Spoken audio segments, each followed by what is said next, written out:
Good morning, students. It gives me great pleasure to talk to you students through video presentations like this as usual.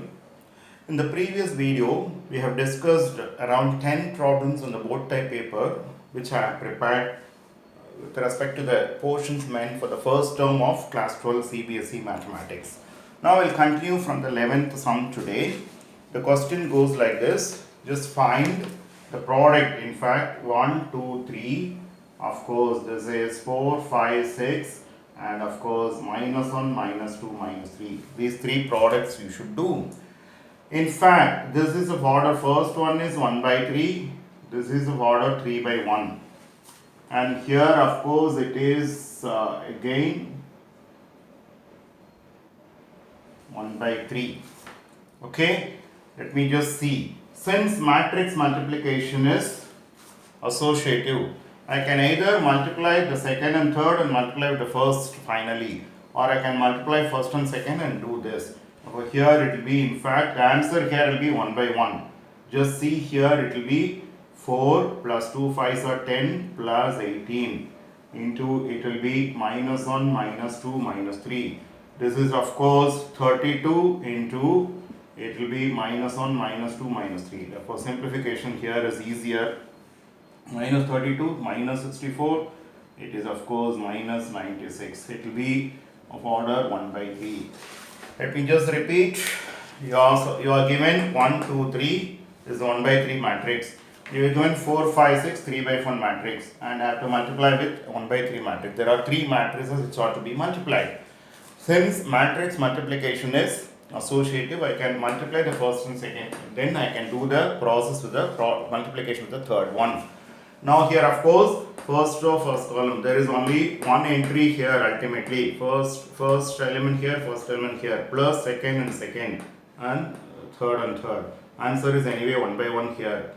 1 by 1, in fact, multiply with 1 by 3 will be the answer anyway. This 1 into 4 plus 2 into 5, 10 plus 3 into 6, 18. That is 14 plus 18 is 32. Okay? For 32 into -1 is -32. 32 to -2 is -64. 32 to -3 is -96. This 1 by 3 into 3 by 1. Reduction is 1 by 1. 1 by 1 multiplied to 1 by 3. Answer is 1 by 3. It will be of order 1 by 3. That is question number 11. Okay? You can see question number 11 in fact. See question number 11. Then question number 12 goes like this. Discuss the continuity of y is equal to f of y is equal to box x, okay, is equal to greatest integer less than or equal to x. The greatest integer less than or equal to x, okay, at x is equal to 8. Just listen carefully. Now, LHL at x equal to 8. Just listen carefully. LHL at x equal to 8. Just see LHL, left hand limit at x equal to 8 is equal to limit x tends to 8 minus box x. This is limit x tends to 8 minus, it is for any value below 8, box value is 7. Then RHL at x equal to 8 is equal to limit x tends to 8 plus box x, which is limit x tends to 8 plus 8. Therefore, LHL not equal to RHL. Therefore, limit x tends to 8 box x does not exist. Does not. When limit itself does not exist, the function is discontinuous. Thus, therefore, y equal to f of x equal to box x is discontinuous. Discontinuous at x equal to 8. In fact, the box value, greatest integer function, is discontinuous at every integral value. Integral value means at every integer. You can just prove this. In fact, let me repeat once again. I take LHL at x equal to 8. LHL means left hand limit. 8 minus for any value below 8. Okay, box value is 7. LHL is 7. RHL for any value above 8. Box value is 8. LHL not equal to RHL. LHL not equal to RHL, limit does not exist. And the limit does not exist, the function will be discontinuous at that point. So that is question number 12. You can read question number 12 if you want. You can read question number 12. Okay, then question number 13 goes like this. Discuss the increasing decreasing nature of y is equal to sin x, okay, in the interval 0 comma pi. Increasing decreasing nature of y is equal to sin x. Just listen carefully. Y is equal to sin x, okay, the interval 0 comma pi. Just listen carefully. Now while you think about y is equal to sin x, dy by dx becomes cos x. You know very well cos x is greater than 0 in 0 comma pi by 2, and cos x is less than 0 in pi by 2 comma pi. That is 0 to pi by 2 means the angle is in the first quadrant. The first quadrant cosine is positive. The second quadrant cosine is negative. Therefore this will imply you dy by dx is greater than 0 in 0 comma pi by 2. Then dy by dx less than 0 in pi by 2 comma pi. Therefore the function y is equal to f of x, y is equal to sin x, okay, is increasing in 0 comma pi by 2. Then y is equal to sin x is decreasing in pi by 2 comma pi. Just listen, okay, pi by 2 comma pi. Therefore in half of the interval it is increasing, half of them it is decreasing. Therefore we come to the conclusion the function is neither increasing nor decreasing in the given interval 0 comma pi. Let me repeat, I'll consider the function to be strictly increasing or in general increasing if it is increasing throughout the domain. I'll call it to be decreasing if it is decreasing throughout the domain. Here dy by dx is cos x. Cos x is positive in the first quadrant, cos x is negative in the second quadrant. Now for dy by dx is positive in the first quadrant, dy by dx is negative in the second quadrant. Now for in 0 comma pi by 2, sin x is increasing in the interval 0 comma pi by 2. Y is equal to sin x is decreasing in pi by 2 comma pi. Now for function is increasing in half of the interval and decreasing in half of the interval. It is not increasing throughout the domain, it is not decreasing throughout the domain. Therefore we come to the conclusion y is equal to sin x is neither increasing nor decreasing. It is neither increasing nor decreasing in the given interval 0 comma pi. Instead of 0 comma pi, if it is given either 0 comma pi by 2 separately, we will call it to be increasing finally as the answer. If it is given as interval is given as pi by 2 comma pi, you can conclude it is decreasing in fact. But strictly speaking, it is neither increasing nor decreasing in the given interval 0 comma pi. This is question number 13. You can read question number 13.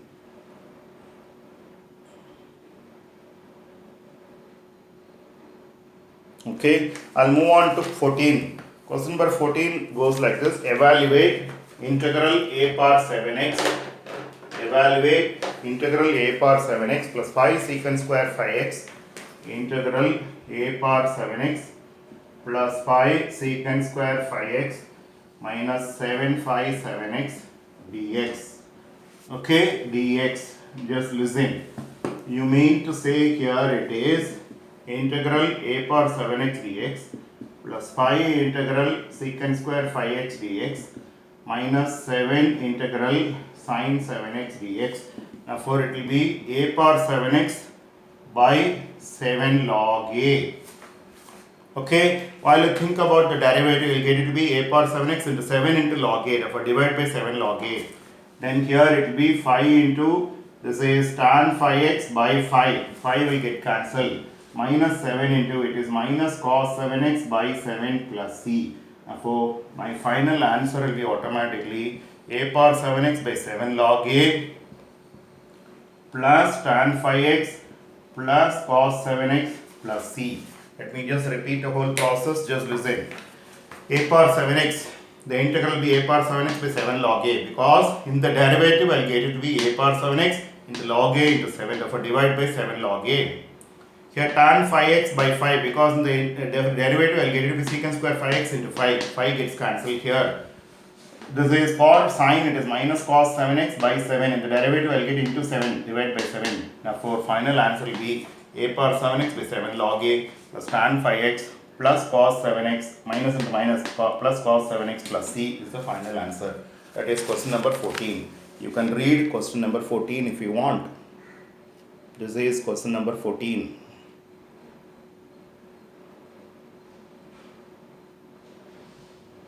Okay, let me just think about question number 15.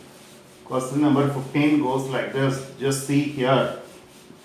Question number 15. Integral log x dx. Integral log x dx. Just listen. Integral log x dx. Okay, I need to apply integration by parts. This will be x log x minus integral d of log x. Since integral u dv is equal to uv minus integral v du. This is the formula for integration by parts. Here instead of u I have log x, instead of v I have x. For log, this is my u, this is my v. Therefore this will become x log x minus x into 1 by x dx. Therefore this will be x log x minus x plus c. Let me just explain once again. U dv, so the form u dv. Instead of u I have log x, instead of v I have x. The formula says integral u dv is uv minus integral v du. Therefore I should write log x into x. By mistake I should not write it as log x square. Therefore I am writing x at the beginning. X log x minus integral v du, x into d of log x. Derivative log x is 1 by x dx. D of log x is 1 by x dx. X gets cancelled. X log x minus x plus c is the final answer. That is my question number 15. You can read question number 15 if you want. This is question number 15. Okay, then question number 16. Question number 16. Okay, just listen carefully. Question number 16. It goes like this. Check if y is equal to, this is question number 16. This is question number 16. Check y is equal to a e power 7x plus b e power minus 7x is a solution to y double dash minus 49y plus equal to 0 or not. Just listen. In fact, let me find y dash. This will be 7a e power 7x minus 7b e power minus 7x. Then y double dash will be in fact 7 into 7, 49a e power 7x plus 49b e power minus 7x. Now for y power, this is 49 into a e power 7x plus e power minus 7x, which implies y double dash equal to 49y. Now for y double dash minus 49y will be automatically 0. Just listen, let me explain once again. Just listen. Y is equal to a e power 7x, b e power minus 7x. Y dash means the first derivative. Y dash divided by x, y1, everything will imply the same. E power 7 into 7, therefore 7a e power 7x. E power minus 7x into minus 7, therefore minus 7b e power minus 7x. Y double dash will be 7 into 7, I will get 49a e power 7x minus 7 into minus 7b plus 49 b e power minus 7x. Take 49 as common. I will get a e power 7x, b e power minus 7x, which will be 49y. Y double dash minus 49y will be 0. Therefore, how should I give the conclusion? Therefore, y is equal to capital A e power 7x to capital B e power minus 7x satisfies y double dash minus 49y equal to 0. Therefore, this is the solution to this. Okay, let me repeat. After completing this process, I should write y is equal to capital A e power 7x plus b e power capital B e power capital A e power 7x plus capital B e power minus 7x satisfies this equation. Whenever a function satisfies the equation, it is a solution to the differential equation. Therefore, it is the solution to the given differential equation. That is question number 16. That is question number 16. You can just see. That is question number 16. Okay, then question number 7. Question number 17 goes like this. Question number 17 goes like this. Just listen. Question number 17 goes like this. Evaluate integral tan power 12x by cos square x dx. 17. Integral tan power 12x by cos square x dx. Just listen. What I will do is, I will write as tan power 12x secant square x dx. This cos square is taken to the numerator. This is tan power 12x b of tan x, because b of tan x is secant square dx. Therefore, this will be of the form t power 12 dt, where my t is tan x. Therefore, this will become t power 13 by 13 plus c, which is tan power 13x by 13 plus c. Let me repeat. I need to find out integral tan power 12x dx by cos square x. Now this cos square can be taken to the numerator, right as secant square x dx. The secant square x dx can be written as d of tan x, because d of tan x is secant square x dx. Whenever I have d of, I should multiply dx. Okay. Now this is of the form t power 12 dt, where t is tan x. For integral t power 12, the formula is t power 13 by 13 x power n. Integral is x power n plus 1 by n plus 1. Now for tan power 13x by 13 plus c is the final answer. This is my question number 17. This is question number 17. You can just see. This is question number 17. Okay. Now question number 18 goes like this. If y is equal to log x to the base 7, find d square y by dx square. If y is equal to log x to the base 7, if y is equal to log x to the base 7, find d square y by dx square, or y2, y double dash. Either way you can write. This is my question number 18. Just listen. By mistake, I should not take it as a constant. What I will do here is, I will write it as log x to the base e into log e to the base 7 by change of base rule. By change of base rule of logarithms. Okay. Therefore, my dy by dx now becomes 1 by x into log e to the base log e to the base 7. I can write it as x power minus 1 log e to the base 7. Now d square y by dx square now becomes minus 1 into x power minus 2 into log e to the base 7, which is minus log e to the base 7 by x square. This is anyway x. Just listen, this is x. Let me just repeat. You mean to say y is log x to the base 7. Whenever base is 7, we should not come to a conclusion it is something like a constant. What I will do is log x to the base e and log e to the base 7. I will write this like this using change of base rule of logarithms.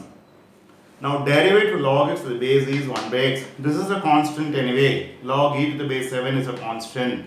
Therefore I can write it as x power minus 1 log e to the base 7. D square by dx square is minus 1 into x power minus 2 log e to the base 7. This is the application of n x power n minus 1. Derivative x power n is n x power n minus 1.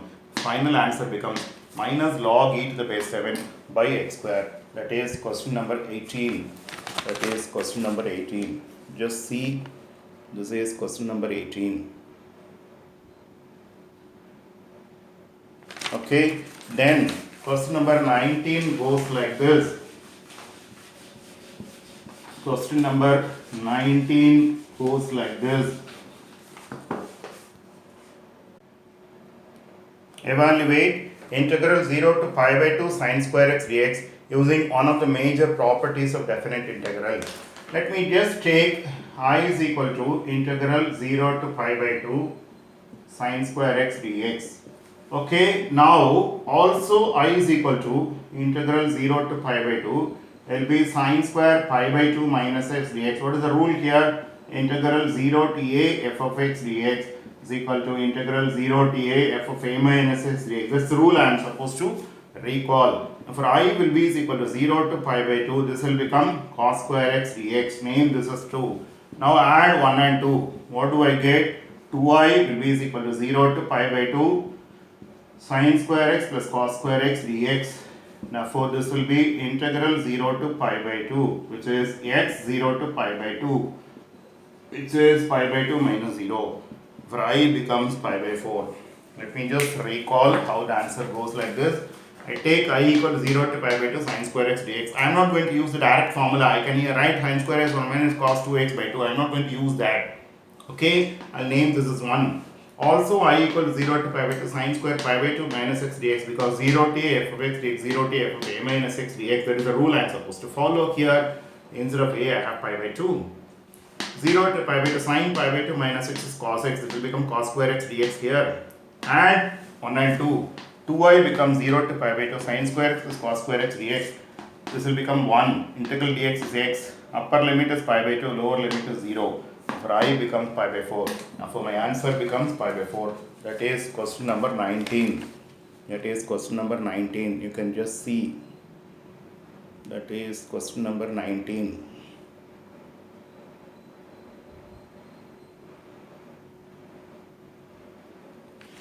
Okay, that is question number 19.